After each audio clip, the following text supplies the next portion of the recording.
Chanel c'est votre serviteur, le révérend Paul Champagne. C'est avec le même plaisir que nous avons retrouvé Bino dans cette émission sur le rêve mystique et leur interprétation. Nous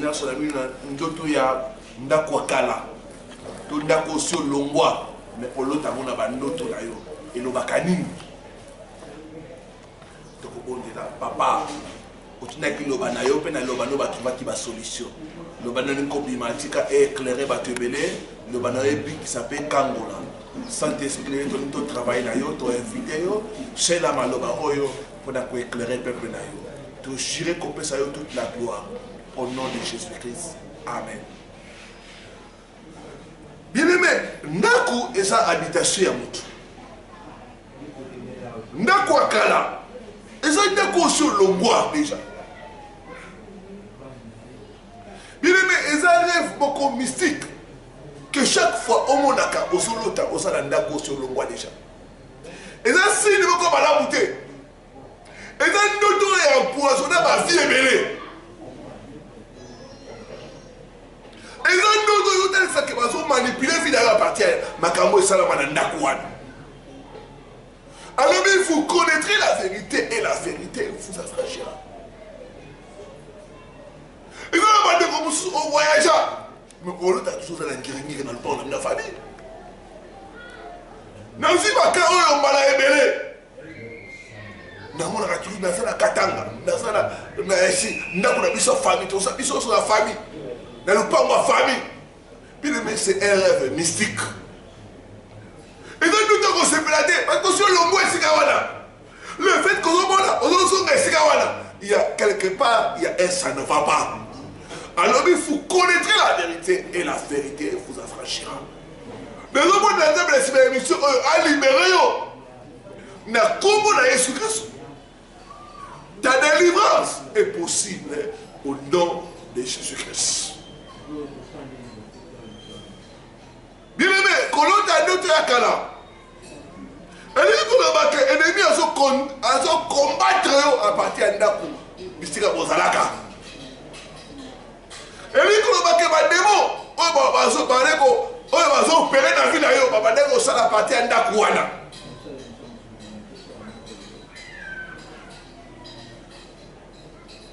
Ennemi a subir. La difficulté, mais le problème, on s'en a volé. Et où qui appartient à Ndakouano Skovanda. Et ça va nous qui ça va progresser la vie. Je me parce qu'elle est prospéré. Elle est nous te la état de et ça va te mener à négliger à l'autre là-bas. Et le haut macamé aussi va te pour là-bas. Ils ont semblé des cimes. Mais après un certain temps, on n'a pas de ce couille. Il faut traiter les rêves d'une ancienne maison que tu as quittée. Ce n'est pas normal. Yo, toujours le pan de notre casse à foumoine. Mais le mec est délivrant d'ailleurs possible, comme on a eu. Bien aimé, il y a des bonnes maisons, mais aussi des mauvaises maisons. Les mauvaises maisons, une bonne maison, ils sont d'accord jusqu'à la progresser. Oh, ils vont pas mourir. Mais d'accord, ils sont jusqu'à au monde, ils pas mourir. Progresser, avancement, ça t'est. Bato tika wana, bada, tant que les mêmes. C'est une mauvaise maison. Alors il faut connaître la vérité et la vérité vous affranchira.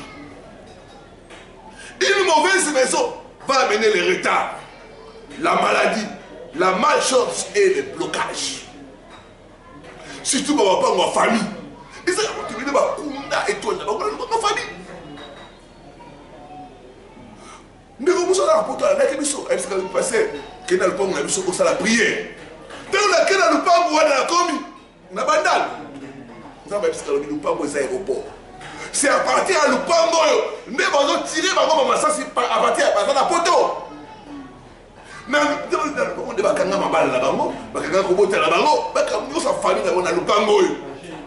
Alors vous connaîtrez la vérité. Et la vérité vous affranchira. Les hommes les hommes font l'homme sur la commune. Mais si il faut la libérer. Il faut la libérer la commune. La Bible dit quand les fondements sont renversés, que fera les justes? Les justes doivent prier. Les justes doivent chercher la délivrance. Ta délivrance est possible au nom de Jésus. Yo lo takabando to wana komela biso na WhatsApp to na imo to sunga yo pour obima pour expérimenter délivrance totale au nom de Jésus. Quelle est la signification de se voir dans une ancienne maison? Premier point, cela montre qu'il y a une alliance de régression avec ton ancienne maison. Et l'autre c'est que alliance mokoza alliance à kozonga sima. Et salama na lupango wana. Yango komona. Si vous êtes dans le wana yanda kwa kala. Komona pourri ko salati. Tu vas faire 10 pas. Après au sonisu en arrière. Au salaka okenda après au sonisu. Deuxième chose, il faut briser l'alliance des régressions. Cela montre qu'il y a des choses, des cérémonies, des invocations faites dans cette ancienne maison que l'ennemi utilise pour t'attaquer. Et les autres, c'est que ça, que ça va dans le wana, le pangouana. Ça là, cérémonie, bakunda babiloko. Oh, l'ennemi a utilisé pour attaquer bino. Et ça, on va pas nous bakunda, bakalemas. Bakunda, banzum, bakunda babiloko ndenge na ndenge na lupango. Alors ceux qui vont dans le lupango wana, oh banda obeka banganga bazoya bazolala. Ça va la cérémonie. Très heureusement, on a d'autres wana. Et nous, on va que batak na bino zuta à partir de la caméra sama na pangwana. Yo mona mapa muso ba tufanda wana komona mutu mo te bala. Uteli biso to leke baba et pas noko na biso. Na ndeko na mona ka mo chaque fois. Na zuka ndeko mo. Noko na boko na aleka na ndeko noko na e. Noko na mo ka ba étoile ba wondos. Mutu mo te ba de pas noko na ba kena liboso. Maintenant, il faut que délivrance n'est possible à Comonaïs. Nous avons tenu le message pour aller au nom de Jésus-Christ. La Kamuni Salama n'a pas ngoan. Il y a un moment où on a chef de la manœuvre. Il y a un moment où on a toujours. On s'est créé wana, on s'est la wana, on s'est lié wana. Troisième signification, il y a un autre. Il y a le pan au sol, l'ongwa, ton dak au sol, l'ongwa. Et ça parti à Ndakouana, ne va surveiller à Kafinayo. Et ça va te mener à surveiller. Il faut que la Kabala me sauve toujours. On va amener les Kamboya tout remettre sous. Va surveiller à Kayo, va tirer ma caméra. À partir de Ndakouana, à partir de Pangouane, va surveiller à Kayo. Nous avons dit que délivrance est possible à Comonaïs. Distance de la barrière. Quand les gens ici comme Kangayo, Mbouya a besoin de la maquille au Kangolayo, peut qu'on bimisa au nom de Jésus. Quatrième chose, c'est une attaque de force de fondation. Et ça là-bas, on ne va pas force et fondation. Surtout pas Koko, il y a Koko la mission Atika, Alobara, le pas en abotique en jamais. Mais nous sommes les gars dans le pangouane. Même si vous avez on va dire que tu vas nous tomber. Dans le but que délivrance n'est possible à Comonaïs. Ça ne m'a pas dit. Bakoko, basala, bakamosi kawan. Cinquième chose. Ça montre que l'on a intégré les choses dans cette parcelle. On a intégré ta vie dans cette parcelle-là. On a bakunda basuki na yo, bakunda ba photo la bino. Bakunda ba komo na bino. Bakunda no komo ko ils ont représenté vie na yo. Donc aujourd'hui on a toujours là, mieux ça yo les gars tout dans le pangouane. Mais même comme ça dans la poto. Parce que la on a tout dans le pangouane famille et même on a tout dans la position mon gars. Et cela a des minutes, quelque part, quelque chose ne va pas. Ta délivrance est possible au nom de Jésus. Sixième chose, cela montre que ta gloire est confisquée dans le monde des ténèbres. Ce qu'on est dans la bande de toi, gloire de Dieu, et ça a confisqué le monde des ténèbres. Septième chose, ndako olongwa, et ça va noter oyo. Et vous savez que ça bisika ou ande bisika prison dans les ça. Yego yo biba déjà au voyage, mais qu'on ande bisika bakangai. Yego na kata de prier la bimi na lupango famille na nazo bima. Ils ont tout bakanga wana lupango famille. O le mutu a odi poto, aye kotonga. Oh, na o ça annexe na lupango famille. Bato bazobota bazo balisi kana lupango famille balisi batika kana lupango famille. Na lobi que quelque part quelque chose ne va pas. Lupango bisika bakanga bino. Nazo briser prison la comme on a Jésus. La Bible sur la prison au nom de Jésus. Ta délivrance est possible au nom de Jésus-Christ.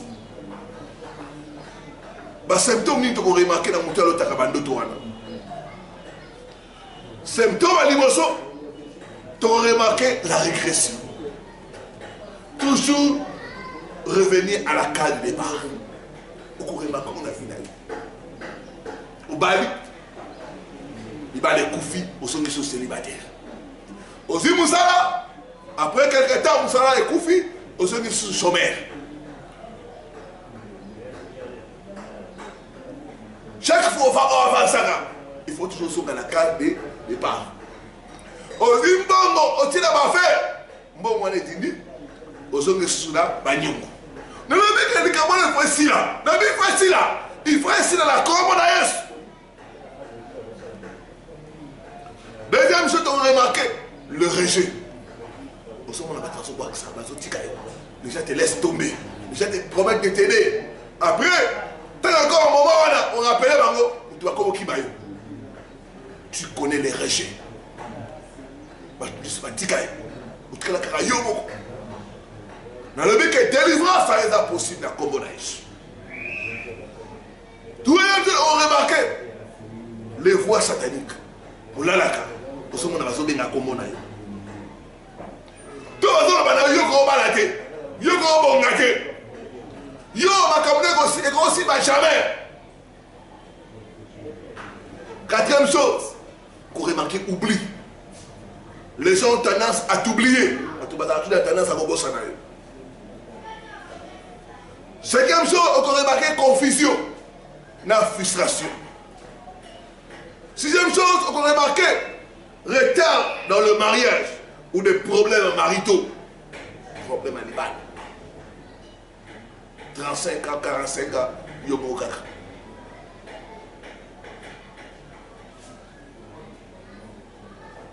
Ou au bala, mais qui met ça dans l'ibala noté? L'ibala moka tantôt plutôt. Septième chose, on remarque limitation financière. Huitième chose, attaque dans le domaine de la santé. Dans maladie bizarre. Qu'est-ce qu'il faut faire? Première chose, se repentir de tout péché et donner sa vie à Christ. Il faut se repentir. Il faut arrêter avec toute compromission. Les soumonios, il faut au katango, au skawanango, pour l'onga, bandoto. Deuxième chose, il faut annuler toutes les cérémonies et les alliances faites dans cette maison qui t'impliquent.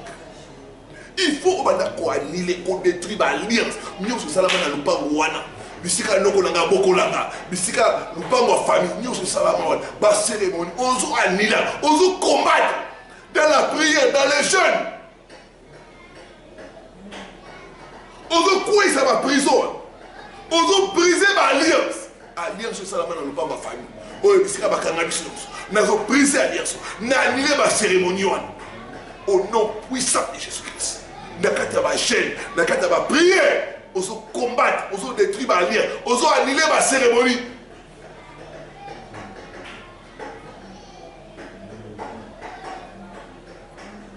Et, awa, vous allez attendre la direction de l'action de la côte, qui est la situation de Bakunda et de Goao. Nous avons après nous avons dit que nous avons famille, attendez, c'est comme le Bibo Tibola. bandi kotima namoni nzungu moko bakunda ya bokuna ntango bafungoli nzungu ebe lokola kano batala na nzungu wana papier moko balinga na sika rouge bafungoli bakuti bakuba bana nyonso ya famille na badate naissance na bango bebe famille wana bakanga famille omba balaka te bana basi babalaka te pauvreté régression babaka plus ababe délivrance eza possible na kombo na yesu banda koanile basera banda kodétruire balia sika eza balakisa yo makambo esalama mpe banda koanile yango na kombo na yesu eza mama pa mosuku ovanda boye ntango ozali bana miki bamisa bino babiloko balesa bino babiloko il faut komane biloko alebima na kombo na yesu. Troisième chose, sortir des prisons spirituelles. Vous avez la carte de prison. Nabimi na lupango famille. Nabimi na lupango wana. Nabimi basingo bakanga pula tkanga na lupango wana. Nazobima na musalanga, na bana ngai. Au nom puissant de Christ. Sortir des prisons de cette parcelle-là. Quatrième chose, chasser dans la prière l'esprit d'envoûtement et de blocage. Et de régression tout le mandat de ta vie. Tant qu'on brise ma lien, pour vivre dans ma prison, on va dire qu'on a un esprit, il y a un foutement, il y a un blocage, il y a une régression au bout d'Israël. Aux autorités de la communauté. Alors, il a écrit verset 19. Je vous ai donné le pouvoir de marcher sur les serpents, les scorpions et sur toute la planète de l'ennemi Satan, et rien ne pourra vous nuire. Aux autorités, on a chassé ma esprit à la nation. Au nom puissant de Jésus-Christ. Cinquième chose, il faut passer par la délivrance. Contactez un homme de Dieu pour vous suivre et vous conduire à la délivrance. Et ça, comme si c'est un rayon, il faut que vous soyez pour ça la libérer. Attention, vous avez un poteau. Aïe, pour la délivrance, et ça, c'est un déplacement. Oh, ya! Pour tout c'est tout. Ça doit prendre de faire au nom de Jésus-Christ. Elle dit que délivrance n'est pas possible à Kobonaïs. Comme la mission de WhatsApp, tu as mission. Tu as la processus de délivrance. Ta délivrance est possible au nom de Jésus-Christ.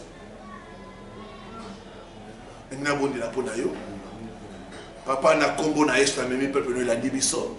Ebele bakangami na balupango ya famille bakangi bango na bandako bavanda to bisika bakola papa na memi bango epai na yo nsambe ya délivrance nasengi okangola bango partout bisika bakunda étoile na bango partout bisika bakanga bango nazwi autorité quelque soit bacérémonie esalama baalliance esalama na telemi likolo alliance esalama na ekulusu na andile baalliance wana nyonso. Au nom puissant de Christ, na annulé alliance de salam à ma famille, na annulé la communauté. Nous sommes à Kunda, na tini monte kota, monte que nous conseillons la biloko wana, et dans la Kunda Zungu, et dans la Kunda Basuki, tout le lamba, monte à Zame Kende, ainsi que sa biloko wana au nom puissant de Christ. Nakati bachelo ekenda pepe na yo dans libérer bango na bandako ya famille na libérer na bango hôtel familiaux au nom puissant de Christ. Na si autorité pe la commande à esprit à blocage, il y a envoûtement, il y a régression. Libérez mon frère, libérez ma soeur maintenant au nom puissant de Christ. Tu as été vaincu à la croix, tu n'as pas de pouvoir. Sors maintenant. Libère mon frère, libère ma soeur. Libère sa santé, libère ses affaires au nom puissant de Jésus-Christ. Na commandé aux allons libérer, aux allons délivrer. Na combo na Jésus-Christ. Na zomo na ba chaîne kokatana. Na zomo na ba démon kotika batu. Na mon ba commis liberté, liberté, liberté. Na commandé, vous allez libre. Vous allez libre au nom de Jésus. Vous allez libre au nom de Jésus-Christ. Merci Seigneur Jésus. Amen, amen, amen. Nzambe apambola bino bino bao bozala ki touché bino bao bolandi émission oyo l'histoire de la barrière te zo ba numéro na biso au bas de votre écran contactez biso na WhatsApp to na Ibo benga biso tokosunga yo pour la délivrance na yo. Nzambe nanga pambola yo. Shalom, à la prochaine sur la même chaîne.